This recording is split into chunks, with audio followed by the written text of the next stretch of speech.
إن الحمد لله نحمده ونستعينه ونؤمن به ونتوكل عليه ونعوذ بالله من شرور أنفسنا ومن سيئات أعمالنا من يهده الله فلا مضل له ومن يضلل فلا هادي له وأشهد أن لا إله إلا الله وحده لا شريك له وأشهد أن محمدا عبده ورسوله ورسله بالهدى ودين الحق ليظهره على الدين كله ولو كره المشركون اللهم صل على محمد وعلى آل محمد كما صليت على إبراهيم وعلى آل إبراهيم إنك حميد مجيد وبارك على محمد وعلى آل محمد كما باركت على إبراهيم وعلى آل إبراهيم إنك حميد مجيد أما بعد فإن خير الحديث كتاب الله فأحسن الهدي هدي محمد صلى الله عليه وسلم وشر الأمور محدثاتها وكل محدثة بدعة وكل بدعة ضلالة وكل ضلالة في النار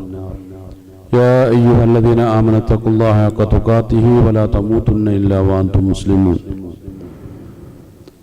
أعوذ بالله من الشيطان الرجيم بسم الله الرحمن الرحيم القارعة ما القارعة وما أدراك ما القارعة يوم يكون الناس كالفراش المبثوث وتكون الجبال كالعهن المنفوش فأما من ثقلت موازينه فهو في عيشة راضية وأما من خفت موازينه فأمه هاوية وما أدراك ما هي نار حامية. പ്രിയങ്കരായ സഹോദരങ്ങളെ സഹോദരിമാർ, അല്ലാഹുവിന്റെ കൽപ്പന നിർദ്ദേശങ്ങളെ സഗൗരവം കണക്കിലെടുക്കുകയും ജീവിതത്തിൽ പ്രായോഗികവൽക്കരിക്കുകയും തക്കവ ഉൾക്കൊണ്ട് ജീവിതത്തെ ചിട്ടപ്പെടുത്തുകയും ചെയ്യണമെന്ന് എന്നോടെന്നതുപോലെ നിങ്ങളോട് ആദ്യമായി ഉണർത്തുകയാണ്. വിശുദ്ധ ഖുർആനിലെ 101-ാമത്തെ സൂറത്തുൽ ഖാരിഅ നാം ഒന്ന് പരിശോധിച്ചു നോക്കിയാൽ അല്ലാഹു ആ ഒരു സൂറത്തിലൂടെ സഗൗരവം ചർച്ച ചെയ്യുന്ന ഒരു വിഷയം, അഊദു ബില്ലാഹി മിനശ് ശൈത്വാനിർ റജീം, അൽ ഖാരിഅതു മൽ ഖാരിഅ വമാ അദ്റാക മൽ ഖാരിഅ. അല്ലാഹു സുബ്ഹാനഹു വ തആല ചോദിക്കുന്നു, അൽ ഖാരിഅ, ആദ്യമായി പ്രസ്തുത സംഭവം എന്നുള്ള നിലയ്ക്ക് അല്ലാഹു ഖാരിഅയെ അവതരിപ്പിക്കുകയാണ്. വീണ്ടും അല്ലാഹു തുടരുന്നു, മൽ ഖാരിഅ, ഖാരിഅ എന്താണ്? വീണ്ടും വമാ അദ്റാക മൽ ഖാരിഅ. അതരായ റസൂലുള്ളാഹി സ്വല്ലല്ലാഹു അലൈഹി വസല്ലമയെ സംബോധന ചെയ്തുകൊണ്ട് അല്ലാഹു സുബ്ഹാനഹു വ തആല ചോദിക്കുന്നു, വമാ അദ്റാക, താങ്കൾക്ക് എന്തറിയാം? മൽ ഖാരിഅ, ഖാരിഅ എന്താണ് എന്നുള്ള വിഷയത്തിൽ താങ്കൾക്ക് എന്തറിയാം? സാധാരണ സാഹിത്യത്തിലൊക്കെ നമുക്ക് കാണാൻ കഴിയുന്ന ഒരു ശൈലിയാണ്. വലിയൊരു കാര്യത്തെ സൂചിപ്പിക്കുന്നതിന് വേണ്ടി അതിൻ്റെ ചില ഗൗരവതരമായ കാര്യങ്ങൾ ആദ്യം തന്നെ അവതരിപ്പിക്കുന്ന ഒരു ശൈലിയാണ്. പലപ്പോഴും അതിൻ്റെ തുടക്കത്തിൽ ഇതെന്താണ് പറഞ്ഞു വരുന്നത് എന്നതിനെക്കുറിച്ച് കൃത്യമായൊരു ധാരണ നമ്മൾ എത്തണമെന്നില്ല. എന്തായിരുന്നാലും വലിയ അതീവ ഗൗരവത്തോടു കൂടി എന്തോ വലിയൊരു കാര്യത്തെ സൂചിപ്പിക്കാൻ വേണ്ടിയിട്ടാണ് ഇത്തരം സൂചനകൾ നൽകുന്നത് എന്നുള്ളതിനെ കുറിച്ചുള്ള ഒരു ധാരണ നമ്മുടെ മനസ്സിൽ രൂപപ്പെടുത്താൻ ഇത്തരം പ്രയോഗങ്ങൾ സഹായകമാണ്. അത് സാഹിത്യത്തിൻ്റെ ഒരു ശൈലിയും കൂടിയാണ്. അതുകൊണ്ട് തന്നെ ആർക്കും യാതൊന്നും അറിയില്ലാത്ത ഒരു വിഷയത്തെക്കുറിച്ചുള്ള ഗൗരവതരമായിട്ടുള്ളൊരു സൂചന, അതാണ് അൽ ഖാരിഅ. അതിൻ്റെ വാക്കുകൾ പരിശോധിച്ച് നോക്കിയാൽ അറബി അക്ഷരമാലയിൽ ഗാംഭീര്യമുള്ള ചില കടുപ്പമുള്ള അക്ഷരങ്ങളെ മുൻനിർത്തിയിട്ടുള്ള ഒരു ശൈലിയാണ് എന്ന് നമുക്ക് മനസ്സിലാക്കാൻ കഴിയും. ഗൗരവതരമായിട്ടുള്ള കാര്യങ്ങളെ അക്ഷരങ്ങൾ കൊണ്ട് അവതരിപ്പിക്കുന്ന ഒരു ശൈലി, അതും ഖുർആന്റെ ഒരു ശൈലിയാണ്. അൽ ഖാരിഅ, വലിയ ഗൗരവത്തോടുകൂടി നല്ല മുഴക്കമുള്ള രൂപത്തിലാണ് ആ ഒരു വിഷയത്തെ അള്ളാഹു അവതരിപ്പിക്കുന്നത്. വീണ്ടും പറയുന്നു മൽ ഖാരിഅ. ചിന്തിക്കുന്ന മനുഷ്യർക്ക് മുന്നിലേക്ക് രണ്ട് ഭാരമുള്ള പ്രയോഗങ്ങൾ അള്ളാഹു നടത്തുകയാണ്. ഈ രണ്ട് പ്രയോഗങ്ങളിലും ചർച്ചയില്ല. പിന്നീട് ചർച്ച ആരംഭിക്കുകയാണ്. പ്രവാചകരെ, അതിരവായ റസൂലുള്ളാഹി സ്വല്ലല്ലാഹു അലൈഹി വസല്ലമയെ അല്ലാഹു സുബ്ഹാനഹു വ തആല സംബോധന ചെയ്യുന്നു. വമാ അദ്റാക, താങ്കൾക്ക് എന്തറിയാം? താങ്കൾക്ക് എന്തറിയാം എന്ന് ചോദിച്ചാൽ ഒമാ അദ്റാക എന്നുള്ള പ്രയോഗത്തെ കുറിച്ച് പരിശോധിച്ച് നോക്കുമ്പോൾ താങ്കൾക്ക് എന്തെങ്കിലും അറിയാമോ എന്നുള്ളൊരു അന്വേഷണമല്ല. അതൊരു നിഷേധാത്മകമായൊരു ശൈലിയാണ്. താങ്കൾക്കൊന്നും അറിയില്ല. അത് കൂടുതൽ വ്യക്തമാക്കുന്നതിന് വേണ്ടിയിട്ടുള്ളൊരു ചോദ്യമാണെന്ന് സാധാരണ നമ്മൾ പറയാറുണ്ട്, നിനക്കെന്തറിയാം അതിനെക്കുറിച്ച്. ആ ഒരു ശൈലിയിൽ തന്നെയാണ് ഖുർആൻ ഇവിടെ ഉപയോഗിച്ചത്. താങ്കൾക്കൊന്നും അറിയില്ല എന്നുള്ള രൂപത്തിൽ തന്നെ. അൽ ഖാരിഅ എന്താണ് എന്നുള്ള വിഷയത്തെക്കുറിച്ച് താങ്കൾക്കൊന്നും അറിയില്ല. എന്നാൽ ആ ഒരു വാക്കിനെ കുറിച്ച് നാം ഒന്ന് അപഗ്രഥിക്കുമ്പോൾ ഖറഅ എന്ന വാക്കിൽ നിന്നും രൂപപ്പെട്ടിട്ടുള്ള ഒരു വാക്കാണ് ഖാരിഅ എന്നാണ് മനസ്സിലാക്കാൻ കഴിയുന്നത്.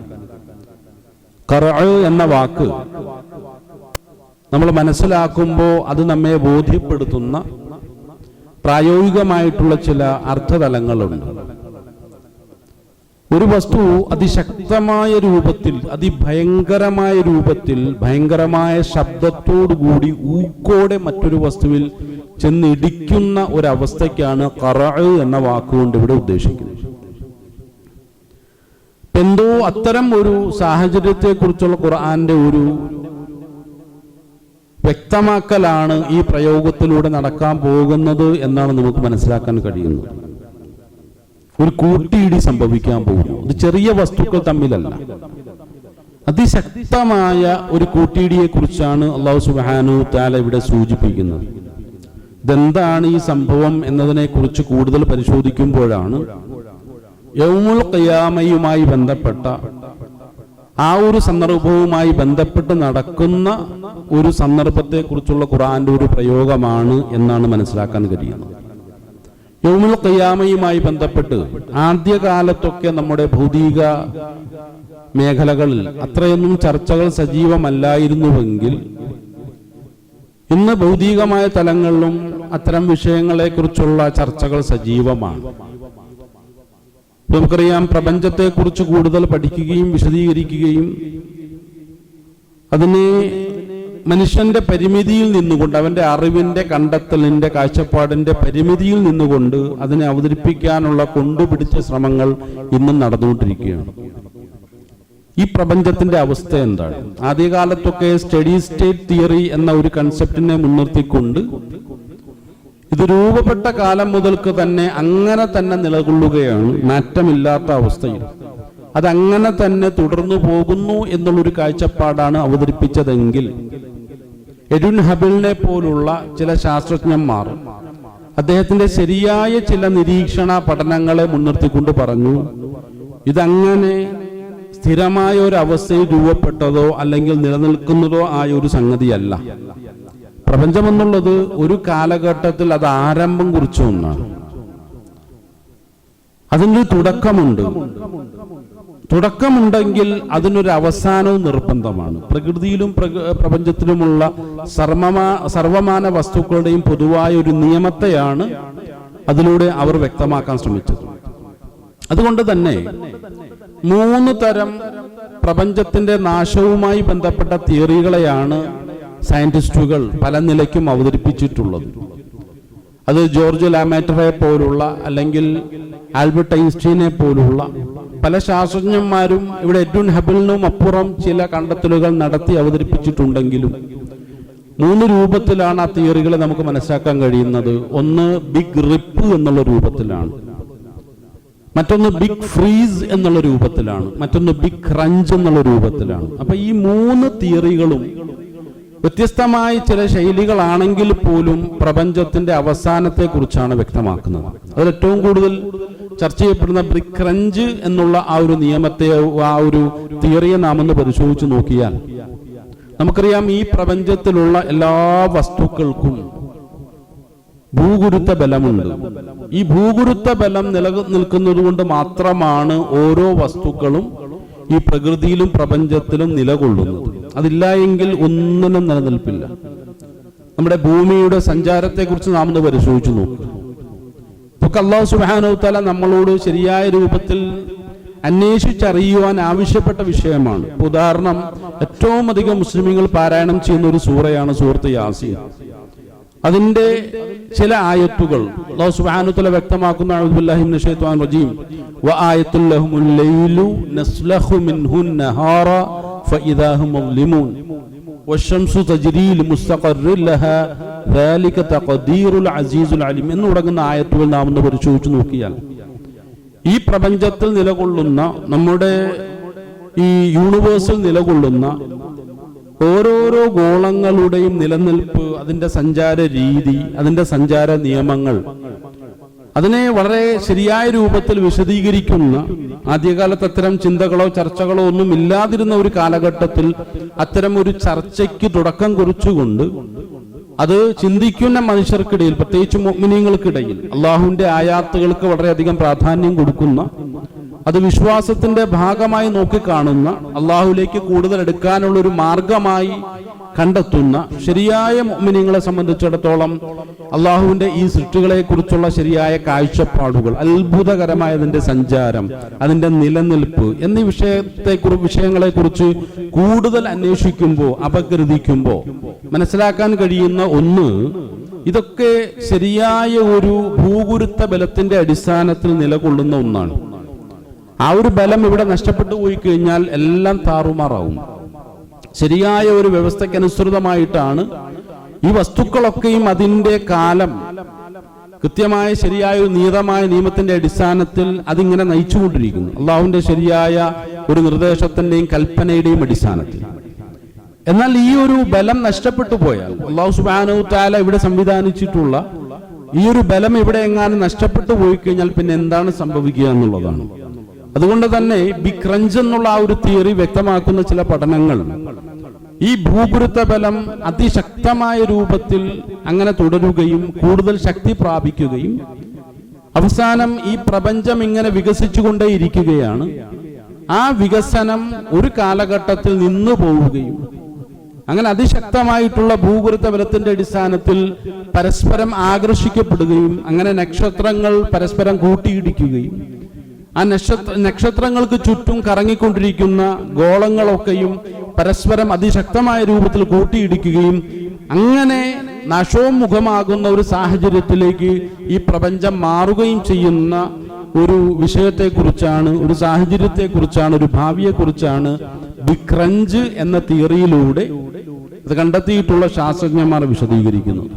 പ്രിയമുള്ളവരെ, ഇവിടെ കൂട്ടിയിടി എന്ന് പറയുന്ന ഒരു വിഷയത്തെയാണ് കണ്ടെത്തിയിട്ടുള്ളതെങ്കിൽ അതിനെ എത്രയോ നൂറ്റാണ്ടുകൾക്ക് മുമ്പ് 6-ാം നൂറ്റാണ്ടിൽ തന്നെ അല്ലാഹു സുബ്ഹാനഹു വ തആല വളരെ കൃത്യമായ ഭാഷാ പ്രയോഗങ്ങളിലൂടെ നമ്മുടെ മുന്നിൽ അവതരിപ്പിക്കുന്ന ഒരു അവസ്ഥയാണ് സൂറത്തുൽ ഖാരിഅയുടെ 3 ആയത്തിലൂടെ നമുക്ക് മനസ്സിലാക്കാൻ കഴിയും. ഖറഅ സംഭവിക്കുന്നു. അതിന്റെ പ്രായോഗികമായ ഒരു അവസ്ഥ എന്ന് പറഞ്ഞാൽ ഖാരിഅ എന്നുള്ളതാണ്. എല്ലാം പരസ്പരം കൂട്ടിയിടിക്കുന്നു. നമുക്കറിയാം, നമ്മുടെ പ്രപഞ്ചത്തിലുള്ള, നമ്മുടെ ആകാശലോകങ്ങളിലുള്ള ഓരോ വസ്തുക്കളുടെയും ഭാരം, അതിന്റെ വലിപ്പം, നക്ഷത്രങ്ങളെ കുറിച്ച് പരിശോധിച്ച് നോക്കുമ്പോൾ വലിപ്പത്തിലൊക്കെ വളരെ ചെറുപ്പമുള്ള ചെറിയ ഒരു നക്ഷത്രമായിട്ടാണ് നമ്മുടെ സൂര്യനെ നമുക്ക് മനസ്സിലാക്കാൻ കഴിയുന്നത്. എന്നാൽ ആ സൂര്യനെ കുറിച്ച് പരിശോധിക്കുമ്പോഴാണ് കോടാനുകോടി ഭൂമിയെ ഇട്ട് കുലുക്കാൻ കഴിയുന്ന രൂപത്തിലുള്ള ഒരു വസ്തുവോളം വലിപ്പമുള്ള ഒന്നാണ് സൂര്യൻ എന്ന് നമുക്ക് മനസ്സിലാക്കാൻ കഴിയുന്നത്. അപ്പൊ നമ്മുടെ ഭൂമിയുടെ വലിപ്പത്തെ കുറിച്ച് നമ്മൾ ആലോചിച്ചു നോക്കും. നമ്മൾ അതിലൂടെ സഞ്ചരിച്ചുകൊണ്ടേയിരിക്കുകയാണ്. അതിൽ ഓരോരോ സ്ഥലങ്ങളും ഇങ്ങനെ അളന്നളന്നെടുത്ത് അതിന്റെ വ്യാപ്തിയും അതിന്റെ വലിപ്പവും അതിനെ തുടർന്നുണ്ടാകുന്ന അഭിപ്രായ വ്യത്യാസത്താൽ ബന്ധങ്ങളൊക്കെ തകർത്തെറിഞ്ഞുകൊണ്ട് നമ്മൾ മുന്നോട്ട് പോകുമ്പോൾ ഭൂമിയുടെ വലിയ പ്രാധാന്യത്തെയാണ് അത്തരം സംഭവങ്ങൾ കൂടുതൽ വ്യക്തമാക്കിക്കൊണ്ടിരിക്കുന്നത്. ഇത് വളരെയധികം വിലപ്പെട്ട ഒന്നാണ്, ഇത് വളരെയധികം പ്രാധാന്യമർഹിക്കുന്ന ഒന്നാണ് എന്ന് ഇത്തരം ഒച്ചപ്പാടും ബഹളങ്ങളും അഭിപ്രായ വ്യത്യാസങ്ങളും സംഘടനകളും അടിക്കടി നമ്മെ ബോധ്യപ്പെടുത്തിക്കൊണ്ടിരിക്കുകയാണ്. ഇന്ന് പശ്ചിമേഷ്യയിൽ നടത്തുകൊണ്ടിരിക്കുന്ന യുദ്ധത്തിന്റെ അടിസ്ഥാനപരമായ കാരണങ്ങളെ കുറിച്ച് പരിശോധിക്കുമ്പോഴും ഈ ഭൗതികമായതല്ല, അതിനപ്പുറം ഭൗമികമായ ഒരു ചിന്തയിൽ നിന്ന് രൂപപ്പെട്ടു വരുന്ന അതിനോടുള്ള അത്യാർത്തിയും ആ അത്യാർത്തിയോടുള്ള ആവേശവും എല്ലാം ഒരുമിച്ച് കൂടുമ്പോൾ സംഭവിച്ചു പോകുന്ന ചില നല്ലതല്ലാത്ത ചില സ്ഥിതിവിശേഷങ്ങളൊക്കെ ആയിട്ടാണ് നമുക്കിന്ന് പശ്ചിമേഷ്യൻ യുദ്ധങ്ങളെ വിലയിരുത്താൻ കഴിയുന്നത്. ഇവിടെയൊക്കെയും ഭൗമികവും ഭൗതികവുമായിട്ടുള്ള താല്പര്യങ്ങൾ മനുഷ്യനിൽ കുമിഞ്ഞുകൂടുമ്പോൾ തെറ്റായിട്ടുള്ള ലക്ഷ്യത്തെ മുൻനിർത്തിക്കൊണ്ട് ആ ലക്ഷ്യം തെറ്റായതുകൊണ്ട് തന്നെ തെറ്റായ ധാരാളം പ്രവൃത്തികൾക്ക് കാരണമായി തീരുന്ന ഒരു പശ്ചാത്തലത്തിലേക്ക് അതൊക്കെയും ഒരുമിച്ച് കൂടുന്ന ഒരു അവസ്ഥയായിട്ടാണ് അവയൊക്കെ നമുക്ക് മനസ്സിലാക്കാൻ കഴിയുന്നത്. ചുരുക്കത്തിൽ ഖാരിഅ എന്ന് പറയുമ്പോൾ അതിശക്തമായ രൂപത്തിൽ കൂട്ടിയിടിക്കുന്ന ഈ ഭൂമി അടക്കം ഭൂമിയെ എന്തൊക്കെ സംവിധാനങ്ങളാലോ സംവിധാനിച്ചിട്ടുള്ളത് അതെല്ലാം അടക്കം പരസ്പരം കൂട്ടിയിടിച്ച് അതെല്ലാം തകർന്നു പോകുന്ന ഒരു സാഹചര്യത്തെ കുറിച്ചുള്ള ചില സൂചനകളാണ് സൂറത്തുൽ ഖാരിഅയുടെ തുടക്കത്തിലെ ആയത്തുകൾ നമ്മോട് വ്യക്തമാക്കിക്കൊണ്ടിരിക്കുന്നത്. പതിവ് ഗൗരവത്തോടുകൂടി ആ ആയത്തുകളെ അതിൻ്റെതായ ശൈലിയിൽ വായിച്ച് മനസ്സിലാക്കി ഉൾക്കൊള്ളുക എന്നുള്ളത് ഓരോ മുഅ്മിനിന്റെയും ബാധ്യതയാണ്. അൽ ഖാരിഅ മൽ ഖാരിഅ വമാ അദ്റാക മൽ ഖാരിഅ.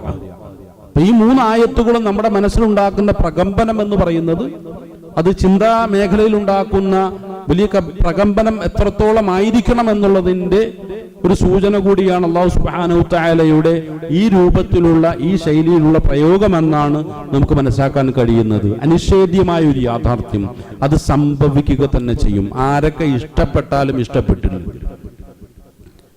അവിടെ ചില ഇഷ്ടക്കേടുകൾ ഉണ്ട് എന്നുള്ള കാര്യം വളരെ വ്യക്തമാണ്. കാരണം ഇവിടെ ദി ക്രഞ്ച് പോലുള്ള തിയറികൾ വരുന്നതിന് മുമ്പ് അത്തരം തിയറികളോട് താല്പര്യമില്ലാത്ത ഒരു വിഭാഗം ആളുകൾ ഇവിടെ ഉണ്ടായിരുന്നു എന്ന് വ്യക്തമാക്കുന്ന ചില തെളിവാണ് ഇവിടെ സ്റ്റഡി സ്റ്റേറ്റ് തിയറി എന്ന പേരിൽ ഒരു തിയറി ഉണ്ടായിരുന്നു. എന്താണ് സ്റ്റഡി സ്റ്റേറ്റ് തിയറി എന്ന് പറഞ്ഞാൽ? ഈ പ്രപഞ്ചത്തിന് യാതൊരു മാറ്റവും സംഭവിക്കില്ല. കാരണം പ്രപഞ്ചം അനുനിമിഷം മാറിക്കൊണ്ടേയിരിക്കുന്നു എന്ന് പറഞ്ഞാൽ ഖുർആന്റെ ആയത്തുകളെ അംഗീകരിക്കേണ്ടി വരുമല്ലോ, അതിലുള്ള സത്യങ്ങളെ വകവെച്ച് കൊടുക്കേണ്ടി വരുമല്ലോ എന്നുള്ള തെറ്റായ ഒരു താല്പര്യത്തെ മുൻനിർത്തിക്കൊണ്ട് ആ ഒരു ലക്ഷ്യത്തെ മുൻനിർത്തിക്കൊണ്ട് ലോകത്ത് പല നിലയ്ക്കുമുള്ള ചിന്തകൾ രൂപപ്പെട്ടിട്ടുണ്ട്. നിരീശ്വരവാദത്തെ സ്വന്തം കാഴ്ചപ്പാടുകളാക്കി മാറ്റിയിട്ടുള്ള ബുദ്ധിജീവികൾ എന്ന് സ്വയം നടിക്കുകയും എന്നാൽ വസ്തുനിഷ്ഠമായ രൂപത്തിൽ വിഷയങ്ങളെ കുറിച്ച് പഠിക്കുമ്പോൾ ബുദ്ധിയുടെ യുക്തിയുടെ ഒരു ചെറിയ ഒരു തലത്തിൽ പോലും എത്തിപ്പെടുന്നില്ല എന്ന് വസ്തുനിഷ്ഠമായ രൂപത്തിൽ ആധുനികമായിട്ടുള്ള പഠനങ്ങളുടെയും സയൻസിന്റെയും അതുപോലെ തന്നെ ഫിലോസഫിയെ ഒക്കെ മുൻനിർത്തിക്കൊണ്ട് നാം ഒന്ന് പരിശോധിച്ചു നോക്കിയാൽ യുക്തിയുടെ അയൽപക്കത്ത് പോലും താമസിക്കാൻ ഇടം കൊടുക്കാൻ യോഗ്യതയില്ലാത്ത ഒരു വിഭാഗം വിഡ്ഢികളായ ആളുകളെന്ന് ശരിയായ പഠനങ്ങളുടെയും വസ്തുനിഷ്ഠമായ വിലയിരുത്തലുകളുടെയും അടിസ്ഥാനത്തിൽ നമുക്ക് വ്യക്തമാക്കാൻ കഴിയുന്ന പരിചയപ്പെടുത്താൻ കഴിയുന്ന ഒരു വിഭാഗം ആളുകളാണ് നിരീശ്വരവാദികൾ. അവർക്ക് ചില താല്പര്യങ്ങളുണ്ട്. ഖുർആന്റെ താല്പര്യങ്ങൾക്ക് എതിരായിട്ടുള്ള ചിന്തകൾ ലോകത്ത് രൂപപ്പെടുത്തുക എന്നുള്ളത് അവരുടെ പ്രധാനപ്പെട്ട ലക്ഷ്യമാണ്. കാരണം ലോകത്ത് ഒരു വേദഗ്രന്ഥങ്ങളെയും അവർ ഭയക്കുന്നില്ല എങ്കിലും ഒരു മതത്തെയും അവർ ഭയക്കുന്നില്ല എങ്കിലും വിശുദ്ധ ഇസ്ലാമും വിശുദ്ധ ഖുർആനും അവരെ സംബന്ധിച്ചിടത്തോളം എന്നും ഭയപ്പെടുത്തുകയും അവരെ വല്ലാതെ പ്രയാസപ്പെടുത്തുകയും വിളറി പൂണ്ട് നടക്കാൻ മാത്രം ഭയപ്പെട്ട് നടക്കാൻ മാത്രം അവരെ എന്നും പ്രചോദിപ്പിച്ചുകൊണ്ടിരിക്കുന്ന ഒരു ദൈവികമായ ഗ്രന്ഥമായിട്ടാണ് അല്ലെങ്കിൽ സമ്പൂർണമായ ചില വാക്യങ്ങൾ വചനങ്ങൾ അടങ്ങിയിട്ടുള്ള അല്ലെങ്കിൽ ഏത് ശാസ്ത്രം എത്ര തന്നെ പുരോഗതി പ്രാപിച്ചാലും എത്രമാത്രം ഫിലോസഫികൾ ജനങ്ങൾക്കിടയിൽ ആശയങ്ങൾ സൃഷ്ടിച്ചാലും അതിന്റെ മുന്നിലൊന്നും പതറാതെ എന്നും ഒരു ശക്തമായ നിലപാടുകൾ സ്വീകരിച്ചുകൊണ്ട് എന്നെന്നും ഒരു വെള്ളി നക്ഷത്രം പോലെ കത്തിജ്വലിച്ചു നിന്നുകൊണ്ട് വിജ്ഞാന കുതികളായിട്ടുള്ള മനുഷ്യർക്ക് ചിന്തയുള്ള ബുദ്ധിയുള്ള മുഴുവൻ മനുഷ്യരെയും ശരിയായ വഴിയിലേക്ക് അവരുടെ പഠനങ്ങളുടെ ശരിയായ വഴിയിലേക്ക് നയിച്ചുകൊണ്ടിരിക്കാൻ എന്നും പ്രാപ്തമായ യോഗ്യതയുള്ള ഒരു ഗ്രന്ഥമുണ്ടെങ്കിൽ അത് വിശുദ്ധ ഖുർആൻ മാത്രമാണ്. ഇത് കേവലം ഒരു അവകാശവാദമല്ല. വസ്തുനിഷ്ഠമായ പഠനം നടത്തിയിട്ടുള്ള മുഴുവൻ ആളുകൾക്കും എവിടെയും ചങ്കൂറ്റത്തോടുകൂടി നിന്നുകൊണ്ട് പ്രഖ്യാപിക്കാൻ കഴിയുന്ന വസ്തുനിഷ്ഠമായ ഒരു യാഥാർത്ഥ്യമാണത്. അപ്പോ ഈ നിരീശ്വരവാദികളെ സംബന്ധിച്ചിടത്തോളം അവർ ഏറ്റവും അധികം ഭയപ്പെടുന്ന ഈ ഒരു ഗ്രന്ഥത്തെയാണ്. അതുകൊണ്ട് വിശുദ്ധ ഖുർആൻ എന്തു പറഞ്ഞുവോ അതിനെതിരായിട്ടുള്ള ആശയങ്ങൾ സൃഷ്ടിച്ചെടുക്കുക. അതെത്രമാത്രം വസ്തുതയ്ക്ക് വിരുദ്ധമാണെങ്കിലും സത്യത്തിന് വിരുദ്ധമാണെങ്കിലും യുക്തിയെ ശക്തമായ രൂപത്തിൽ നിരാകരിക്കുന്ന രൂപത്തിലുള്ള ആശയങ്ങളായിരുന്നാലും അതിനു വേണ്ടിയിട്ടൊക്കെ ഒരുപാട് പരിശ്രമങ്ങൾ നടത്തി ഒരുമിച്ചുകൂടി പുതിയ പുതിയ തെറ്റായിട്ടുള്ള ചിന്താഗതികൾ രൂപപ്പെടുത്തി സമൂഹത്തെ കൂടുതൽ തെറ്റിദ്ധരിപ്പിച്ച് തെറ്റിന്റെ കാഴ്ചപ്പാടിലേക്ക് കൂട്ടിക്കൊണ്ടുവരുന്ന വിഷയത്തിൽ എന്നും ലോകത്ത് പരിശ്രമിച്ചുകൊണ്ടിരിക്കുന്ന ഒരു വിഭാഗമാണ് അവർ. അവരെ സംബന്ധിച്ചിടത്തോളം എന്താണ്, ഖുർആനികമായ എന്തെങ്കിലും ചിന്തകളുണ്ടെങ്കിൽ അത്തരം ചിന്തകളിൽ നിന്നും ജനങ്ങളെ വഴിതിരിച്ചു വിടാൻ പര്യാപ്തമായിട്ടുള്ള ആശയങ്ങൾ സൃഷ്ടിക്കണം. അത് അവരുടെ ലക്ഷ്യമാണ്, അവരുടെ താല്പര്യമാണ്. അതുകൊണ്ട് തന്നെ എന്ത് ചെയ്തു, ഖിയാമത്ത് നാൾ എന്നുള്ളത് മുഅ്മിനീങ്ങളെ സംബന്ധിച്ചിടത്തോളം വിശ്വാസപരമായ വളരെ പ്രധാനപ്പെട്ട ഒരു വിഷയമാണ്. യൗമുൽ ആഖിർ, അത് ഈമാനിന്റെ ഭാഗമാണ്. അപ്പൊ എന്താണ്, ഈ ലോകത്തിന്റെ അവസാനം ഉണ്ടാവും, മനുഷ്യ ജീവിതത്തിന്റെ അവസാനമുണ്ട്. ആ ഒരു സത്യത്തെ വ്യക്തമാക്കുന്ന രൂപത്തിലുള്ള അൽ യൗമുൽ ആഖിർ എന്നുള്ള കൺസെപ്റ്റിനെ അല്ലെങ്കിൽ അത്തരം ശരിയായ ധാരണകളെ തിരുത്തുന്ന രൂപത്തിലാണ് സ്റ്റഡി സ്റ്റേറ്റ് എന്നുള്ള കൺസെപ്റ്റ് അവർ മുന്നോട്ട് വെച്ചത്. ലോകത്തിന് അവസാനമില്ലെന്ന് പറഞ്ഞത്. പക്ഷെ അവർ അവസാനം എന്ത് ചെയ്തു, ബുദ്ധിയുള്ള, യുക്തിയെ അംഗീകരിക്കുന്ന, സത്യത്തോട് ചേർന്ന് നിൽക്കാൻ താല്പര്യമുള്ള ജോർജ് ലൈമേറ്ററെ പോലുള്ള, അല്ലെങ്കിൽ എന്താണ് ആൽബർട്ട് ഐൻസ്റ്റീനെ പോലുള്ള, അല്ലെങ്കിൽ എന്താണ് ഹബിളിനെ പോലുള്ള സത്യത്തിന് മാത്രം കൂടുതൽ പ്രാധാന്യം കൊടുക്കുന്ന ശാസ്ത്രജ്ഞന്മാരിലൂടെ തന്നെ എന്ത് ചെയ്തു, ഈ നിരീശ്വരവാദികൾ സയൻസ് ലോകത്ത് താൽക്കാലികമായി സൃഷ്ടിച്ചു വെച്ച ആ കള്ള നാണയത്തെ തിരുത്തിക്കൊണ്ട് എന്ത് ചെയ്തു, ലോകത്തിനൊരു അവസാനമുണ്ട് എന്ന് പ്രഖ്യാപിക്കുവാൻ ഈ ശാസ്ത്രജ്ഞർ തയ്യാറായപ്പോൾ ഇവിടെ ഖുർആൻ കൂടുതൽ വ്യക്തമാവുകയല്ല. ഖുർആനെ കുറിച്ച് ആർക്കെങ്കിലും കൂടുതൽ പഠിക്കാൻ താല്പര്യമുണ്ടെങ്കിൽ അവരിൽ ആവേശം ഉണ്ടാക്കുന്ന രൂപത്തിലുള്ള ഒരു സാഹചര്യമാണ് അവിടെ ഉരുത്തിരിഞ്ഞത് എന്നാണ് നമ്മൾ മനസ്സിലാക്കേണ്ടത്. അപ്പൊ ചുരുക്കത്തിൽ എന്താണ്, ആരൊക്കെ നിഷേധിച്ചാലും ആർക്കൊക്കെ ഇഷ്ടമല്ലെങ്കിലും ഖിയാമത്ത് നാൾ അൽ യൗമുൽ ആഖിർ എന്നുള്ളത് സംഭവിക്കുക തന്നെ ചെയ്യും. അപ്പോൾ എന്താണ് സംഭവിക്കുക എന്നുള്ളതാണ് അല്ലാഹു സുബ്ഹാനഹു വ തആല വീണ്ടും പറയുന്നു. അഊദു ബില്ലാഹി മിനശ് ശൈത്വാനിർ റജീം. യൗമ യകൂനുൻ നാസു കൽ ഫറാശിൽ മബ്സൂസ് വതകൂനുൽ ജിബാലു കൽ ഇഹ്നിൽ മൻഫൂഷ്. രണ്ട് സംഗതികളെ അംഗീകരിച്ചേ പറ്റൂ. ഈ രണ്ട് സംഗതികൾ എന്നുള്ളത് വലിയൊരു യാഥാർത്ഥ്യമായിരിക്കും. എന്താണത്? യൗമ യകൂനുൻ നാസു കൽ ഫറാശിൽ മബ്സൂസ്. അന്ന് മനുഷ്യർ എന്നുള്ളത് ഇന്ന് വലിയ വെല്ലുവിളിപ്പുള്ള ഒന്നാണെങ്കിൽ അന്ന് ഈയാം പാറ്റകളെ പോലെ, നമ്മുടെ നാടൻ ഭാഷയിൽ പറഞ്ഞാൽ ഈയലുകളെ പോലെ, അന്ന് ഒന്നുമല്ലാത്ത ഒരവസ്ഥയിലേക്ക് വിതറപ്പെട്ട മബൂസൂസായിട്ടുള്ള ഫറാഷുകളെ പോലെ അവർ മാറി പോകുമെന്നാണ്, അല്ലെങ്കിൽ ആയിത്തീരുമെന്നാണ് ഖുർആൻ ഇവിടെ വ്യക്തമാക്കുന്നത്. നമ്മളൊന്ന് വിലയിരുത്തി നോക്കുക. പലപ്പോഴും ചില പ്രത്യേകമായിട്ടുള്ള സാഹചര്യത്തിൽ ഫറാഷുകൾ ഭൂമിക്കടിയിൽ നിന്നും ഉയർന്ന് പൊങ്ങി പറക്കാറുണ്ട്. അതിന്റെ ആ ഒരു പറക്കലിനെ കുറിച്ചും അതിന്റെ ഓരോ പ്രവൃത്തികളെ കുറിച്ചും നാം ഒന്ന് നിരീക്ഷിക്കുക. വലിയ ആവേശഭരിതരാണ് അവർ. എന്തൊരു ആവേശമാണ്! അതിന്റെ വരവ് കണ്ടാൽ നമ്മൾ വിചാരിച്ചു ഒന്നിനു പുറകെ ഒന്നൊന്നായി അതിശക്തമായ രൂപത്തിലുള്ള ആ ഭൂമിയെ വകഞ്ഞു മാറ്റിക്കൊണ്ട് എത്ര ശക്തമായ രൂപത്തിലുള്ള ഒരു രംഗപ്രവേശനമാണ് ഓരോ ഫറാഷുകളും നടത്തിക്കൊണ്ടിരിക്കുന്നത്.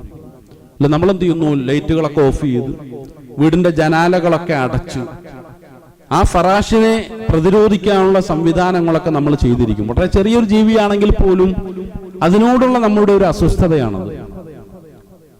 നമുക്കറിയാം, ഒരു മഗ്‌രിബിന് തുടങ്ങി വെച്ച ഒരു ആവേശകരമായ ഒരു പ്രവൃത്തിയാണെങ്കിൽ ഇശായോടുകൂടി കെട്ടടക്കുന്ന കേവലമായൊരു പ്രവൃത്തിയാണ്. ഒട്ടും ഭയപ്പെടേണ്ടതില്ലാത്ത വളരെ കുറഞ്ഞ ഒരു സമയം മാത്രം നിലനിൽക്കുന്ന ഒരു ആവേശ പ്രകടനമാണിത് എന്നുള്ള ശരിയായ യാഥാർത്ഥ്യം നമുക്കറിയാം. പ്രിയമുള്ളവരെ, ഭൂമിയിൽ നിന്നും പുറത്തു നിൽക്കുന്ന മലായിക്കത്തുകളെ പോലുള്ള, അല്ലെങ്കിൽ അള്ളാഹു സൃഷ്ടിച്ച ഏതെങ്കിലുമൊക്കെ ഗോളങ്ങളിൽ മറ്റുള്ള ജീവികൾ ഉണ്ടെങ്കിൽ അവരുടെ നോട്ടത്തിലും ഭൂമിയിൽ ജീവിക്കുന്ന ആളുകളുടെ അവസ്ഥ ഇതുപോലെയൊക്കെ തന്നെയാണ്. വളരെ കുറഞ്ഞ സമയം മാത്രം വലിയ ആവേശത്തോടുകൂടി എന്തൊക്കെയോ ചില പ്രകടനങ്ങൾ ആവേശത്തോടുകൂടി കാഴ്ചവെക്കുന്ന വെറും ചെറു ജീവികൾ എന്നുള്ള നിലയ്ക്ക് മാത്രമാണ് ഞാനടക്കമുള്ള മനുഷ്യരെ അവർ വിലയിരുത്തിക്കൊണ്ടിരിക്കുന്നത്. അപ്പൊ എൻ്റെ ചാട്ടവും എൻ്റെ തുള്ളലും എൻ്റെ ആവേശമൊക്കെ കാണുമ്പോൾ ഒരല്പം തമാശ രൂപേണയായിരിക്കും ഒരുപക്ഷെ അവരൊക്കെ എന്നെ വിലയിരുത്തുക. എന്തിന്? വളരെ കുറഞ്ഞ സമയം മാത്രമേ ഉള്ളൂ, ഇപ്പൊ കഴിയും, ഇപ്പോഴെല്ലാം കെട്ടടങ്ങിക്കോളും. ഇതാണ് ഒന്നാമത്തെ ഒരു യാഥാർത്ഥ്യം എന്നുള്ളത്. എത്രയൊക്കെ ആവേശം കാണിച്ചാലും വളരെ കുറഞ്ഞ സമയത്തിനുള്ളിൽ മാത്രം അവശേഷിക്കുന്ന അവശേഷിക്കേണ്ട ഒരു വസ്തുതയാണത്. അതിനപ്പുറത്തേക്കൊന്നും പ്രതീക്ഷിക്കേണ്ടതില്ല.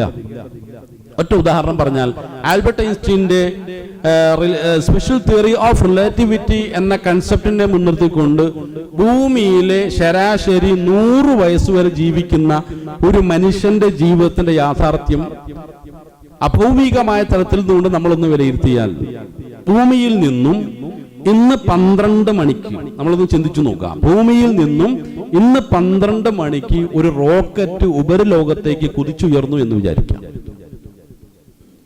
അത് സ്പേസിലൂടെ പ്രകാശ വേഗതയിൽ 10 മണിക്കൂർ സഞ്ചരിച്ച് തിരിച്ചു ഭൂമിയിലേക്ക് വന്നു. ഇന്ന് ഉച്ചയ്ക്ക് 12 മണിക്ക് യാത്ര തിരിച്ച ഒരു റോക്കറ്റ് 10 മണിക്കൂർ യാത്ര ചെയ്ത് തിരിച്ചു വരണം എന്നുണ്ടെങ്കിൽ രാത്രിയിൽ 10 മണിക്ക് അത് തിരിച്ചെത്തും. ഇന്ന് രാത്രിയിൽ 10 മണിക്ക് തിരിച്ചെത്തും. അത് 10 മണിക്കൂർ മാത്രമേ സഞ്ചരിക്കുന്നുള്ളൂ. എത്ര പ്രകാശ വേഗതയിൽ? 1 സെക്കൻഡിൽ 3 ലക്ഷം കിലോമീറ്റർ വേഗതയിലാണ് ആ റോക്കറ്റ് സഞ്ചരിച്ചു കൊണ്ടിരിക്കുന്നത് എന്ന് നമ്മളൊന്ന് വിലയിരുത്തിയാൽ, അത് 10 മണിക്കൂർ മാത്രമേ സഞ്ചരിക്കുന്നുള്ളൂവെങ്കിലും ഈ ഭൂമിയിൽ ഇന്ന് ജനിച്ച ഒരു കുഞ്ഞിന് അതിന് 100 വയസ്സാകുമ്പോൾ മാത്രമാണ് അതിന്റെ 10 മണിക്കൂർ പൂർത്തീകരിക്കപ്പെടുക. ഭൂമിയിൽ എന്താണ് 100 വർഷം കഴിഞ്ഞു. പക്ഷെ ആ റോക്കറ്റിൽ സഞ്ചരിക്കുന്ന അല്ലെങ്കിൽ സ്പേസ് ഷട്ടിലിൽ സഞ്ചരിച്ചു കൊണ്ടിരിക്കുന്ന ആ ഒരു ആളുകളെ സംബന്ധിച്ചിടത്തോളം വെറും 10 മണിക്കൂർ മാത്രമേ കഴിഞ്ഞിട്ടുള്ളൂ. നമ്മളൊന്ന് ചിന്തിച്ചു നോക്കാം. അത്രമാത്രം ടൈം ഡൈലേഷൻ എന്ന് ഫിസിക്സിന്റെ ഭാഷയിൽ പറയുന്ന ആ ഒരു പ്രതിഭാസത്തിന് അത് വിധേയമാകും എന്നുള്ളതാണ്. അപ്പൊ പുറത്ത് നിൽക്കുന്ന ഒരാളെ സംബന്ധിച്ചിടത്തോളം ഭൂമിയിലെ ജീവിതത്തിന് എന്തെങ്കിലും വിലയുണ്ടോ? വെറും 10 മണിക്കൂർ മാത്രം ഭൂമിയിൽ 100 വർഷം കഴിഞ്ഞിട്ടുണ്ട്. എന്താണ് ഈ ഒരു സമയം എന്ന് പറയുന്ന സംഗതിയെ കുറിച്ച് കഴിഞ്ഞ ആഴ്ച നമ്മൾ പറയുകയുണ്ടായി. എന്താണ് സമയം എന്ന് പറയുന്ന ഒരു സംഗതി? അത് ആപേക്ഷികമാണ്. ആപേക്ഷികമായിട്ട് മാത്രമേ സമയത്തെ വിലയിരുത്താൻ കഴിയുള്ളൂ. ഇവിടെ ഇപ്പൊ 100 വയസ്സ് തന്നെ ജീവിച്ചിരിക്കുന്നു എന്ന് പറഞ്ഞാൽ പത്രമാധ്യമത്തിൽ വാർത്തയാണ്. ഒരു 60-65 വയസ്സോടുകൂടി എല്ലാം കെട്ടടങ്ങുന്ന ഒരു അവസ്ഥയിലാണ് പൊതുവിൽ ഇന്നത്തെ മനുഷ്യന്റെ ആരോഗ്യ സ്ഥിതികളൊക്കെ പരിശോധിച്ച് നോക്കിക്കഴിഞ്ഞാൽ ഒരു മനുഷ്യന്റെ അവസാനം എന്ന് പറയുന്നു പത്രമൊന്നും ഇല്ല, വളരെ കുറഞ്ഞ സമയം മാത്രം. എന്ന് വെച്ചാൽ ഒരു 10 മണിക്കൂർ റോക്കറ്റ് പോയി തിരിച്ചു വരാനുള്ള സമയം പോലും ഒരു മനുഷ്യന്റെ ആയുസ് പൂർത്തീകരിക്കപ്പെടുന്നില്ല എന്നാണ് നമുക്ക് മനസ്സിലാക്കാൻ കഴിയുന്നത്. അപ്പോൾ ശരിയാണ്, അല്ലാഹു സുബ്ഹാനഹു തആല ഫറാഷിനോട് ഉപമിച്ചത് എത്രയോ യുക്തിഭദ്രമാണ്. ഫറാഷിൽ മബസൂത്ത്, എല്ലാം കഴിയുമ്പോൾ എന്ത് ചെയ്യുന്നു? വിതറപ്പെട്ട അവസ്ഥയിൽ ഒരു വിലയുമില്ലാത്ത രൂപത്തിൽ കിടക്കുകയാണ്. ആലോചിച്ച് നോക്കുക, എത്രമാത്രം ചിന്തനീയമാണ്. എന്നെ കുറിച്ചാണ് അല്ലാഹു സുബ്ഹാനഹു തആല പറഞ്ഞതെങ്കിൽ യാതൊരു വിലയുമില്ലാത്ത ഒരു അവസ്ഥയിലേക്ക് അധപ്പതിക്കേണ്ട ഒരു ജന്മമാണ് എന്റേതെങ്കിൽ ഇവിടെ എന്തെങ്കിലും പ്രതീക്ഷിക്കാനുണ്ടോ എന്നുള്ളതാണ് അല്ലാഹു സുബ്ഹാനഹു വതആല വീണ്ടും ചർച്ച ചെയ്യുന്നു. വതകൂനുൽ ജിബാലു കൽഅഹ്നിൽ മൻഫൂഷ്. അതെന്താണ്? കടയപ്പെട്ട രോമം പോലെ അല്ലെങ്കിൽ ഒരു കമ്പിളി പോലെ അതിങ്ങനെ നടക്കുമെന്ന് പറഞ്ഞാൽ നമുക്ക് മനസ്സിലാക്കാൻ കഴിയും. ഇവിടെ പറഞ്ഞതുപോലെ എന്താണ്, ബിഗ് ക്രഞ്ച് തിയറിയിൽ പറഞ്ഞതുപോലെ തന്നെ എന്താണ്, അതിന്റെ ഗ്രാവിറ്റേഷൻ ഫോഴ്സ് അഥവാ ഭൂഗുരുത്വ ബലം നഷ്ടപ്പെട്ടു പോയ അവസ്ഥയിലാണുള്ളത്. ഭൂഗുരുത്വ ബലം എന്ത് ചെയ്യും? നഷ്ടപ്പെട്ടു പോകുന്ന ഒരവസ്ഥ. ആ ഒരു അവസ്ഥയെക്കുറിച്ച് എല്ലാ തിയറികളിലും വ്യക്തമാക്കുന്നുണ്ട്. അവസാനം എന്നുള്ളത് ഭൂഗുരുത്വ ബലത്തിൽ ഉണ്ടാകുന്ന വ്യതിയാനങ്ങളാണ്. അതിന്റെ സന്തുലനാവസ്ഥയ്ക്ക് നഷ്ടപ്പെടുന്ന ബുദ്ധിമുട്ടുകളാണ്. അസന്തുലിതമായ ഒരു അവസ്ഥയിലേക്ക് അത് മാറ്റപ്പെടുന്നത് കാരണമായിട്ടാണ് അത് എന്താണ്, ഒരു നാശോന്മുഖമായ ഒരു അവസ്ഥയിലേക്ക് എല്ലാം എത്തിച്ചേരുന്നത് എന്നാണ് എല്ലാ തിയറികളും വ്യക്തമാക്കുന്നത്. ഒന്ന് ചിന്തിച്ചു നോക്കുക, എന്താണ് പർവ്വതങ്ങളുടെ പ്രാധാന്യം? ലോകത്ത് രൂപപ്പെട്ടിട്ടുള്ള എല്ലാ സംസ്കൃതികളെ കുറിച്ച് നാം ഒന്ന് പരിശോധിച്ചു നോക്കാം. ഇപ്പൊ ഇൻഡസ് വാലി സിവിലൈസേഷൻ എന്താണ്? സിന്ധു നദീതട സംസ്കാരം, അല്ലെങ്കിൽ ഈജിപ്ഷ്യൻ സംസ്കാരം, അല്ലെങ്കിൽ എന്താണ് അതുപോലുള്ള ഒരുപാട് സംസ്കാരങ്ങൾ, മെസപ്പൊട്ടേമിയൻ സംസ്കാരം, എല്ലാ സംസ്കാരങ്ങളെ കുറിച്ച് നമ്മൾ പഠിക്കുമ്പോൾ അതിലൊരു നദിയുടെ സാധ്യതയുണ്ട്. ഒരു നദിയുടെ സാന്നിധ്യം ഇവിടെ നിന്ന് നമുക്ക് ഒഴിച്ചുകൂടാൻ പറ്റാത്തതാണ്. ഈജിപ്ഷ്യൻ സംസ്കാരത്തിന് സംബന്ധിച്ച് നൈൽ നദിയുണ്ട്. അതേപോലെ തന്നെ യൂഫ്രട്ടീസ്, ടൈഗ്രീസ് എന്ന് പറയുന്ന നദികൾക്കിടയിലാണ് മെസപ്പൊട്ടേമിയൻ സിവിലൈസേഷൻ രൂപപ്പെട്ടിട്ടുള്ളത്. അതുപോലെ തന്നെ സിന്ധു നദി എന്ന ഒരു നദിയുടെ തീരത്താണ് മനുഷ്യന്റെ സിന്ധു നദീതട സംസ്കാരം, ഇൻഡസ് വാലി സിവിലൈസേഷൻ ഫോം ചെയ്യപ്പെട്ടിട്ടുള്ളത്. എന്താണ് ഇതിന്റെ താല്പര്യം എന്ന് ചോദിച്ചാൽ, നദി എന്ന് പറയുന്നതും വെള്ളം എന്ന് പറയുന്നതും മനുഷ്യനെ സംബന്ധിച്ച് ഒഴിച്ചുകൂടാൻ പറ്റാത്ത ഒന്നാണ്. അതിലാണ് മനുഷ്യന്റെ നിലനിൽപ്പ്. ഈ നദികളൊക്കെ ആരംഭം കുറിക്കുന്നതോ പർവ്വതങ്ങളിൽ നിന്നാണ്. പർവ്വത ശിഖരങ്ങളിൽ നിന്നും ആരംഭം കുറിക്കുന്നതാണ് എല്ലാ നദികളും. അപ്പൊ മനുഷ്യന്റെ ജീവിതം എന്ന് പറഞ്ഞാൽ അത് വെള്ളത്തെ കേന്ദ്രീകരിച്ച് നിൽക്കുന്നുവെങ്കിൽ ആ ഒരു കേന്ദ്രീകൃതമായ വസ്തുതകളെ നിഷേധിച്ചുകൊണ്ടാണ് ഇവിടുത്തെ പർവ്വതങ്ങളെല്ലാം പണിമുടക്കിക്കൊണ്ട് അതിന്റെ എല്ലാം അവസാനിപ്പിച്ചുകൊണ്ട് അതിന്റെ ദൗത്യം പൂർത്തീകരിച്ചുകൊണ്ട് അള്ളാഹുവിന്റെ കൽപ്പനകൾക്ക് വിധേയമാകുന്നത്.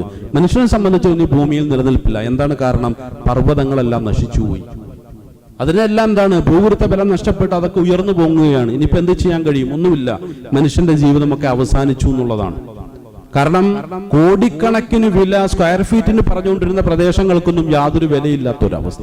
ചുരുക്കത്തിൽ മനുഷ്യൻ ഭൂമി എന്ന് പറയുമ്പോൾ അത് ഭൗതികമായ മൂല്യം കൽപ്പിക്കപ്പെടുന്ന രണ്ട് വസ്തുതകളാണ്.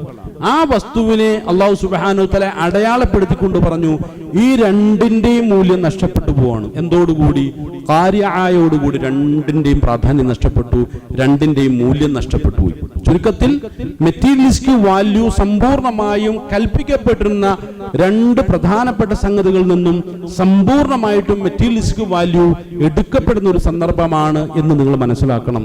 ഇതിന് മുഴുവൻ മനുഷ്യരും വശംവദരായേ പറ്റൂ എന്ന് പറഞ്ഞതിന് ശേഷം അല്ലാഹു സുബ്ഹാനഹു വ തആല സുപ്രധാനമായ ഒരു ചർച്ചയിലേക്ക് നമ്മളെ കൂട്ടിക്കൊണ്ടുപോകുന്നു. അഊദു ബില്ലാഹി മിനശ് ശൈത്വാനിർ റജീം. ഫഅമ്മാ മൻ സഖുലത് മവാസീനു, ഫഅമ്മാ മൻ സഖുലത് മവാസീനു. ഓരോ ആളുകളും അവരുടെ ജീവിതത്തെ വിലയിരുത്തുക എന്നുള്ളതാണ്. ഞാൻ എന്നെ വിലയിരുത്തിയേ പറ്റുള്ളൂ. ഞാനിങ്ങനെ ജീവിച്ചുകൊണ്ടേയിരിക്കുന്നു, ആവേശം കൊള്ളുന്നു, സംസാരിക്കുന്നു. കുറച്ച് ആളുകൾ ഒരു മൈക്കും കിട്ടിക്കഴിഞ്ഞാൽ വല്ലാതെ സംസാരിക്കാം, കുഴപ്പമൊന്നുമില്ല. പക്ഷെ പറയുന്ന കാര്യങ്ങൾ എത്രമാത്രം എൻ്റെ ജീവിതവുമായി ബന്ധപ്പെട്ടിരിക്കുന്നു എന്നുള്ളതാണ് അല്ലാഹു സുബ്ഹാനഹു വ തആല നിരീക്ഷിച്ചുകൊണ്ടിരിക്കുന്നത്. അല്ലാതെ ഞാൻ ഉപയോഗിക്കുന്ന ഭാഷകളിലല്ല, എൻ്റെ പ്രയോഗങ്ങളിലല്ല, പറഞ്ഞുകൊണ്ടിരിക്കുന്ന അറിവുമായി ബന്ധപ്പെട്ട ഒരു കാര്യവുമല്ല.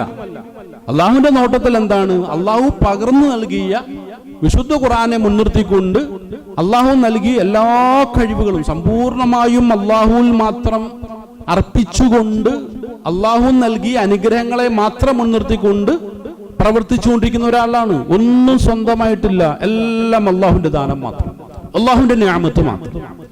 അപ്പൊ അള്ളാഹുവിന് ഒന്ന് മാത്രമേ അറിയേണ്ടതുള്ളൂ, ഈ പറയുന്ന കാര്യങ്ങൾക്ക് എന്റെ ജീവിതവുമായി എന്തെങ്കിലും ബന്ധമുണ്ടോ?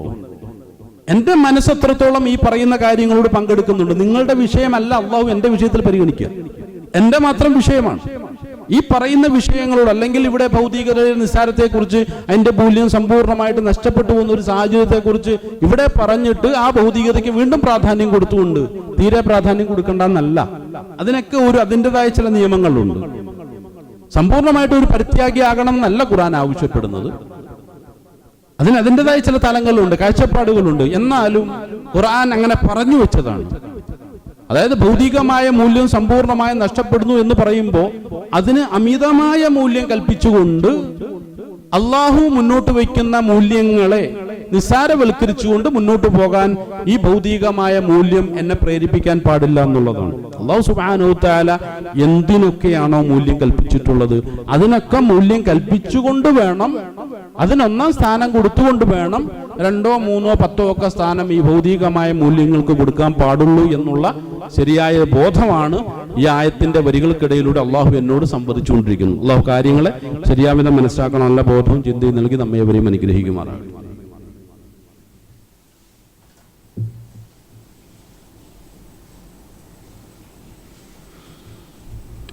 അൽഹംദുലില്ലാഹി റബ്ബിൽ ആലമീൻ വസ്സലാത്തു വസ്സലാമു അലാ അശ്റഫിൽ മുർസലീൻ വഅലാ ആലിഹി വസഹ്ബിഹി അജ്മഈൻ. അമ്മാ ബഅദ്. അള്ളാഹുവിൻ്റെ കൽപ്പനകളെ ശിരസാ വഹിച്ചുകൊണ്ട് ജീവിതത്തെ മുന്നോട്ട് നയിക്കണമെന്നും തഖ്വയിൽ കൊണ്ട് ജീവിതത്തെ ചിട്ടപ്പെടുത്തണമെന്നും രണ്ടാമത് ഒന്നുകൂടി ഉണർത്തുകയാണ്.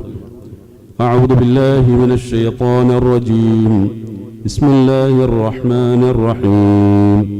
ഫഅമ്മാ മൻ തഖുലത് മവാസീനു ഫഹുവ ഫീ ഈശത്തിർ റാളിയ وأما من خفت موازينه فأمه هاوية وما أدراك ما هي نار حامية فأما من ثقلت موازينه.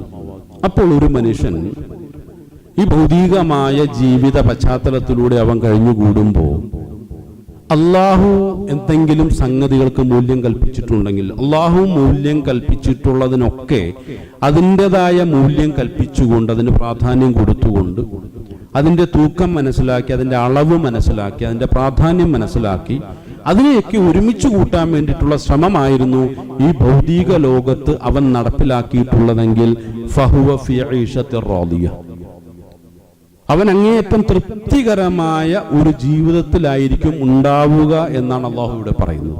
അപ്പൊ എന്താണ്? ഭൗതികമായ മൂല്യങ്ങൾ എവിടെയാണോ അവസാനിക്കുന്നത്, ഭൗതികമായ മൂല്യങ്ങളുടെ തൂക്കവും അതിന്റെ അളവും അതിന്റെ പ്രാധാന്യവും ഒക്കെ നഷ്ടപ്പെട്ടിടത്താണ് ഇവനൊന്നുമല്ലാതെ നിഷ്ക്രിയനായി മാറേണ്ട ഒരു സാഹചര്യമല്ല, എല്ലാം നഷ്ടപ്പെട്ടവനായി മാറേണ്ട ഒരുത്തനല്ല. ആരുടെ വിഷയം ഇവിടെ പറഞ്ഞു വരുന്നത്? മുഅ്മിനിന്റെ വിഷയമാണ്. മുഅ്മിനല്ലാത്ത മുനാഫിഖ് ചർച്ചയില്ല, കാഫിർ ചർച്ചയില്ല. അതല്ല ഇവിടെ പറഞ്ഞു വരുന്നത്. ശരിയായ ഒരു ബോധമുള്ള, ചിന്തയുള്ള, യുക്തിക്ക് കൂടുതൽ പ്രാധാന്യം കൊടുക്കുന്ന, അള്ളാഹുവിന്റെ ആയാത്തുകൾക്ക് കൂടുതൽ പ്രാധാന്യം കൊടുത്തുകൊണ്ട് മുന്നോട്ട് പോകുന്ന ഒരു വ്യക്തിയെ സംബന്ധിച്ചിടത്തോളം അല്ലാഹു സുബ്ഹാനഹു വ തആല പലപ്പോഴും പല ആയത്തുകളിലൂടെ വ്യക്തമാക്കിയിട്ടുള്ളത്. ഒരു ഉദാഹരണം പറഞ്ഞാൽ സൂറത്തുൽ അഅറാഫ് അതിന്റെ 8-9 ആയത്ത് പരിശോധിച്ച് നോക്കിക്കഴിഞ്ഞാൽ നമുക്ക് മനസ്സിലാക്കാൻ കഴിയുന്ന അഊദു ബില്ലാഹി മിനശ് ശൈത്വാനിർ റജീം വൽ വസ്നു യൗമഇദിൽ ഹഖ് ഫമൻ സഖലത് മവാസീനു ഫഉലൈക ഹുമുൽ മുഫ്ലിഹൂൻ. അന്ന് മൂല്യങ്ങൾക്ക് പ്രാധാന്യം കൽപ്പിച്ചുകൊണ്ട് ആ മൂല്യങ്ങളെല്ലാം ഒരുമിച്ച് കൂട്ടി തൂക്കം കൂടുതലാക്കിയവൻ മുഫ്ലിഹീങ്ങളായി എന്ന് പറഞ്ഞത്. ഇവിടെ അള്ളാഹു പറയുന്നു വമൻ ഖഫത് മവാസീനുഹു ഫഉലൈക അല്ലദീന ഖസറു അൻഫുസഹും ബിമാ കാനൂ ബിആയാതിനാ യദ്ലിമൂൻ. സ്വന്തത്തോട് തന്നെ അതിക്രമം കാണിച്ചവരും, അവൻ സ്വന്തത്തോടാണ് അതിക്രമം കാണിച്ചത്. അവൻ എന്ത് ചെയ്യുന്നു? അവന്റെ തൂക്കമെല്ലാം കുറഞ്ഞുപോയി, അവൻ സ്വന്തത്തെ തന്നെ ഇല്ലാതാക്കി കളഞ്ഞു. കാരണം ജീവിതത്തിൽ എന്തിനൊക്കെയാണോ മൂല്യം കൽപ്പിക്കേണ്ടിയിരുന്നത് അതിന് മൂല്യം കൽപ്പിക്കാതെ മൂല്യം കൽപ്പിക്കേണ്ടാത്ത സംഗതികൾ, കാരണം അവന് യാതൊരു പ്രയോജനവുമില്ലാത്ത ചില കാര്യങ്ങളുടെ പിന്നാലെ ഓടിക്കൊണ്ടിരിക്കുകയായിരുന്നു. അതെന്തുമാകാം, സമ്പത്താകാം, കുടുംബമാകാം, സൗഹൃദമാകാം, എന്തുമാകാം. പക്ഷെ അതേ സമയത്ത് ഈ സമ്പത്തിനെ മൂല്യവത്താക്കി മാറ്റണം. അതാണ് ബുദ്ധി എന്ന് പറയുന്നത്. സമ്പത്ത് മൂല്യമില്ലാത്തതല്ല, സമ്പത്ത് നാളെ പരലോകം നേടിയെടുക്കാൻ കഴിയുന്ന വളരെ പ്രധാനപ്പെട്ട ഒരു സംഗതിയാണ്, ഒരു വസ്തുതയാണ്. കുടുംബം മൂല്യമില്ലാത്തതാണോ? എത്രമാത്രം നാളെ പരലോകത്ത് വിജയിക്കണമെങ്കിൽ മാതാപിതാക്കളുടെ അംഗീകാരം വേണം, എൻ്റെ ഭാര്യയുടെ അംഗീകാരം വേണം, എൻ്റെ മക്കളുടെ അംഗീകാരം വേണം. ഇങ്ങനെ കുടുംബ ജീവിതത്തിൽ ഞാൻ ആരൊക്കെ ആയിട്ടാണോ ബന്ധപ്പെടുന്നത് അവരുടെ മുഴുവൻ അംഗീകാരമില്ലാതെ പരലോകത്തെ സ്വപ്നം കാണാൻ കഴിയില്ല എന്ന് ശഫീഉനാ റസൂലുള്ളാഹി സ്വല്ലല്ലാഹു അലൈഹി വസല്ലം വളരെ വ്യക്തമായ ഭാഷയിലാണ് എന്നെ ബോധ്യപ്പെടുത്തിയിട്ടുള്ളത്. അപ്പൊ മൂല്യം കൽപ്പിക്കപ്പെടേണ്ടതിനെ മൂല്യം കൽപ്പിക്കണം. സമ്പത്ത് നല്ല മൂല്യമുള്ള സാധനമാണ്. പക്ഷെ പരലോകത്തെ നേടിയെടുക്കാൻ ആ സമ്പത്തിനെ ഉപയോഗപ്പെടുത്താൻ എന്നെ കൊണ്ട് കഴിയുന്നുവെങ്കിൽ ഫമൻ സഖുലത് മവാസീനു, അവന്റെ ത്രാസിന് നല്ല തൂക്കമായിരിക്കും. ഫഹുവ ഫീ ഈശത്തി റാദിയ, നല്ല തൃപ്തികരമായ ഒരു ജീവിതത്തിലേക്ക് അല്ലാഹുവിനെ മാറ്റും. അപ്പൊ എന്താണ്? ഖാരിഅയോടുകൂടി ഇവിടെ സംഭവിക്കുന്നത് ഭൗതികമായ സംഗതികളുടെ മൂല്യം നഷ്ടപ്പെട്ടു പോയി. ഇനി സമ്പത്ത് കൊണ്ട് പ്രയോജനമില്ല, സമ്പത്ത് കൊണ്ട് യാതൊരു പ്രയോജനവുമില്ല, ഭൗതികത കൊണ്ട് യാതൊരു പ്രയോജനവുമില്ല, എല്ലാത്തിന്റെയും പ്രസക്തി നഷ്ടപ്പെട്ടു പോയി. ഇവിടെ അള്ളാഹു എന്നോട് ചോദിക്കുകയാണ്, ഇതുവരെ നീ നേടിയെടുത്തതൊക്കെ ഈ പാരത്രിക ലോകത്തേക്ക് മൂല്യമുള്ളതാക്കാൻ നിന്നെ കൊണ്ട് സാധിക്കുന്നുവെങ്കിൽ നിനക്ക് സന്തോഷ വാർത്തയാണ്. ഇത് മുഅ്മിനീങ്ങളെ കൊണ്ട് മാത്രം നടക്കുന്ന ഒരു കാര്യമാണ്. അല്ലാഹു സുബ്ഹാനഹു വ തആല മറ്റൊരു സൂറത്തിലൂടെ വ്യക്തമാക്കുന്നു. സൂറത്തുൽ കഹ്ഫ് ഖുൽ ഹൽ നുനബ്ബിഉകും ബിൽ അഖ്സരീന അഅമാല. പ്രവാചകരെ എന്ന് പറഞ്ഞു കൊടുക്കൂ, ഏറ്റവും വലിയ നഷ്ടവാളികളായിട്ടുള്ള ആളുകളെ കുറിച്ച് പറഞ്ഞു തരണമോ? അല്ലദീന ളല്ല സഅയുഹും ഫിൽ ഹയാത്തി ദുനിയ വഹും യഹ്സബൂന അന്നഹും യുഹ്സിനൂന സുനഅ. ഞാൻ ചെയ്യുന്നതൊക്കെ വളരെ നല്ലതാണെന്നുള്ള മിഥ്യാധാരണയോടുകൂടി എന്നാൽ പല തെറ്റുകളുമായി ബന്ധപ്പെട്ട് കഴിഞ്ഞിരുന്ന ഒരു വിഭാഗം ആളുകൾ, ഉലൈകല്ലദീന കഫറൂ ബിആയാതി റബ്ബിഹിം വലിഖാഇഹി ഫഹബിതത് അഅമാലുഹും ഫലാ നുഖീമു ലഹും യൗമൽ ഖിയാമത്തി വസ്ന. യാതൊരു തൂക്കവുമില്ലാത്ത, പരലോകത്ത് എനിക്ക് അനുകൂലമായ രൂപത്തിൽ, സ്വർഗത്തിന് അനുകൂലമായ രൂപത്തിൽ ഒരു നിലയ്ക്കും തൂക്കം ഉണ്ടാക്കാത്ത കുറെ കാര്യങ്ങളുമായിട്ടാണല്ലോ പടച്ചവനെ ദുനിയാവിൽ ഞാൻ ബന്ധപ്പെട്ടത്. അള്ളാഹുവിന്റെ ദൃഷ്ടാന്തങ്ങൾ എന്റെ മുന്നിൽ ഉണ്ടായിരുന്നു. അള്ളാഹു നൽകിയ യുക്തിബോധം, അള്ളാഹു നൽകിയ ചിന്താ ബുദ്ധി, ഇതൊന്നും ഉപയോഗപ്പെടുത്താൻ തയ്യാറായില്ല. ഇതൊക്കെ ഭൗതികമായ വസ്തുതകളാണെങ്കിൽ പോലും പാരത്രികതയ്ക്ക് വേണ്ടി ഇതൊക്കെ ഉപയോഗപ്പെടുത്താനുള്ള ഏറ്റവും നല്ല സന്ദർഭം എന്റെ ഭൗതിക ജീവിതത്തിൽ എനിക്കുണ്ടായിരുന്നു എന്നുള്ളതാണ്. മനുഷ്യ, നിന്റെ ഭൗതികത നശിക്കട്ടെ, നിന്റെ ഭൗതിക ശരീരം അത് നശിച്ചു പോകട്ടെ, ഈയാമ്പാറ്റയെ പോലെ വിതറപ്പെട്ട മബുസൂസുകളായിട്ട് മാറിക്കൊള്ളട്ടെ, ഫറാഷിൽ മബുസൂസായി മാറിക്കൊള്ളട്ടെ. നീ ഭയപ്പെടേണ്ട ആവശ്യമില്ല. കാരണം നിന്റെ ശരീരം ഒരു ഈയാമ്പാറ്റയെ പോലെ, അല്ലെങ്കിൽ എന്താണ്, ഈയലുകളെ പോലെ വിതറപ്പെട്ട വിലയില്ലാത്ത അവസ്ഥയിൽ കിടക്കുന്നു ഈ ഭൗതിക ലോകത്ത്. അപ്പോഴും നിന്റെ ആത്മാവ്, ഈ ഈയാമ്പാറ്റകളെ പോലെ കിടക്കുന്ന, ഈയലുകളെ പോലെ കിടക്കുന്ന, യാതൊരു വിലയുമില്ലാതെ കിടക്കുന്ന ഈ ഒരു വസ്തു സംഗതികൾക്കുള്ളിലായിരുന്നു നിന്റെ ആത്മാവിനെ ഞാൻ സന്നിവേശിപ്പിച്ചത്. അതൊന്നും സ്വതന്ത്രമാണല്ലോ. ആ സ്വതന്ത്രമായ ആത്മാവിന്റെ പ്രത്യേകത എന്താണ്? ഈ ഈയാമ്പാറ്റ പോലെ കിടക്കുന്ന ആ ഒരു അസ്ഥി പഞ്ചരത്തിനുള്ളിൽ നീ കടന്നുകൂടിയപ്പോ നിന്റെ കൃത്യമായ നിർദ്ദേശങ്ങൾക്കനുസരിച്ച് ഈ ശരീരത്തെ നയിക്കാൻ നിന്നെ കൊണ്ട് സാധിച്ചിട്ടുണ്ട്. അവിടെയായിരുന്നു നിന്റെ വിജയം. നീ സമ്പൂർണമായും എന്താണ്, ആത്മീയമായ ഊർജം സ്വയം ആർജിച്ചുകൊണ്ട് അള്ളാഹുവിന്റെ കൽപ്പനകൾക്ക് കൂടുതൽ പ്രാധാന്യം കൊടുത്തുകൊണ്ട് ഇന്ന് ഈയാമ്പാറ്റയെ പോലെ വിതറപ്പെട്ട് കിടക്കുന്ന ഈ ശരീരത്തെ നീ ഉപയോഗപ്പെടുത്തിയിട്ടുള്ളത് എന്താണ്? ഭൗതികമായ മൂല്യങ്ങളെ അള്ളാഹുവുമായിട്ട് കൂട്ടിക്കലർത്തി ആത്മീയമായ മൂല്യമുണ്ടാക്കാനായിട്ടുള്ള വളരെ ബുദ്ധിപരമായ ഒരു ശ്രമം നീ നടത്തിയതുകൊണ്ട് നീ ഇന്ന് പരാജിതനല്ല. ഫമൻ ഖഫ്ഫത് മവാസീനുഹു വമൻ ഖഫ്ഫത് മവാസീനുഹു ഫഉമ്മുഹു ഹാവിയ, അല്ലാഹു സുബ്ഹാനഹു വ തആല പറഞ്ഞു. അതേ സമയത്ത് വഅമ്മാ മൻ ഖഫ്ഫത് മവാസീനുഹു, ഒരാൾ എന്ത് ചെയ്തു? ഭൗതികതയുടെ പിന്നാലെ നടന്നു, ബോധമില്ലായിരുന്നു. ഭൗതികതയ്ക്ക് മാത്രം പ്രാധാന്യം കൊടുത്തു, അള്ളാഹുവുമായിട്ട് അതിനെ ബന്ധിപ്പിക്കാൻ തയ്യാറായില്ല. ഒരുപാടുണ്ടായിരുന്നു സമ്പത്ത്, പക്ഷെ അള്ളാഹുവിന് കൊടുത്തില്ല. കുടുംബം ഉണ്ടായിരുന്നു, അള്ളാഹുവിലേക്ക് ചേർത്ത് വെച്ചില്ല. ഇങ്ങനെ ഭൗതികമായ എന്തൊക്കെ സംഗതികളുണ്ടോ അതിനെയൊന്നും അള്ളാഹുവുമായി ചേർത്ത് വെക്കാൻ, ആത്മീയതയുമായി ചേർത്ത് വെക്കാൻ അദ്ദേഹത്തെ കൊണ്ട് സാധിച്ചില്ല. അതുകൊണ്ട് ഭൗതികത മുഴുവൻ നശിച്ചു. ഇനിയിപ്പോ അടയാളപ്പെടുത്താൻ ഒന്നുമില്ല, ആത്മീയമായിട്ടുള്ള ഒന്നും ബാക്കിയില്ലാത്ത ഒരവസ്ഥ. അള്ളാഹു പറയുന്നു വമാ അദ്റാക മാഹിയ, എന്താണ്? അവനെ ഹാവിയിലേക്ക് വലിച്ചെറിയപ്പെടാൻ പോവാണ്. അത് നാറുൻ ഹാമിയ, കത്തിക്കൊണ്ടിരിക്കുന്ന അഗ്നിയാണ്. നമ്മൾ സാധാരണ വേസ്റ്റ് എന്താ ചെയ്യാറുള്ളത്? നമ്മുടെ വീട്ടിലൊക്കെ അടുക്കി പിറക്കുന്ന സമയത്ത് ചിലപ്പോൾ വിളവെടുപ്പുള്ള എന്തെങ്കിലുമൊക്കെ ബില്ലുകളോ പേപ്പറുകളോ ഉണ്ടെങ്കിൽ നമ്മൾ വളരെ ഭദ്രമായിട്ട് അതിനെടുത്ത് മാറ്റിവെക്കും. ഒരാവശ്യമില്ലാത്ത സാധനങ്ങൾ എന്താ ചെയ്യുക? അവസാനം ഒരു തീ കൂട്ടിയിട്ട് അതിലേക്ക് വലിച്ചെറിയും. ഒരു വിലയില്ലാത്ത സാധനമാണ് എന്ന് പറഞ്ഞതുപോലെ കേവല ഭൗതിക ചിന്തകളിൽ മാത്രം കഴിഞ്ഞുകൂടി അള്ളാഹുവുമായി സ്വന്തം ജീവിതത്തെ ബന്ധപ്പെടുത്താതെ ഒരു ഭൗതികനായി കഴിഞ്ഞുകൂടിയ ഒരാളെ സംബന്ധിച്ചിടത്തോളം ആത്മീയ ലോകത്തൊന്നും അവശേഷിപ്പിക്കാനില്ല. അവൻ എന്ത് ചെയ്യണം?